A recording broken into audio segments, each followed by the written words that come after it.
Mosha e 2.2 milion shqiptarëve që jetojnë jashtë vendit është mjaft e re sipas të dhënave nga CES Hub i Bashkimit Evropian.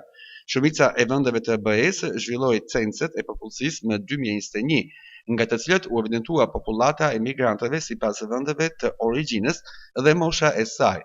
Në total 70% të shqiptarëve që jetojnë në BE janë deri në 45 vjeç.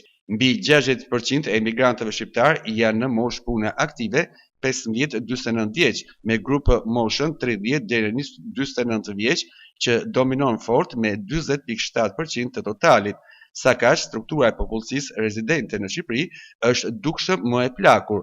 Brenda vendit, pesha e grup moshave mbi 50 vjeç është rritur ndjeshëm vitet e fundit, ndërsa grupë moshat e reja dhe ato në kulmin e produktivitetit ekonomik janë të kurrur. Përkundazi, në emigracion, grup moshat mbi 65 vjeç përbëjnë vetëm rreth 5%, ndërsa moshat mbi 85 vjeç janë pothuajse të papërfillshëm 0.3%, çka tregon se emigracioni shqiptar është kryesisht një emigracion i moshave të reja dhe të mesme, jo i pensionistëve.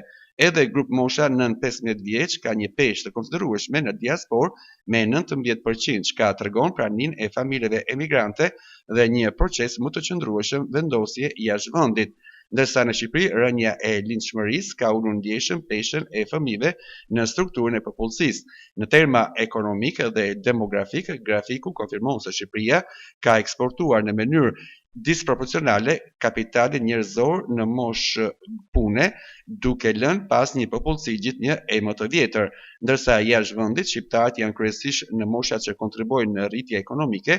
Brenda vendit bara mbi sistemin e pensioneve, shëndetësisë dhe financave publike është në rritje.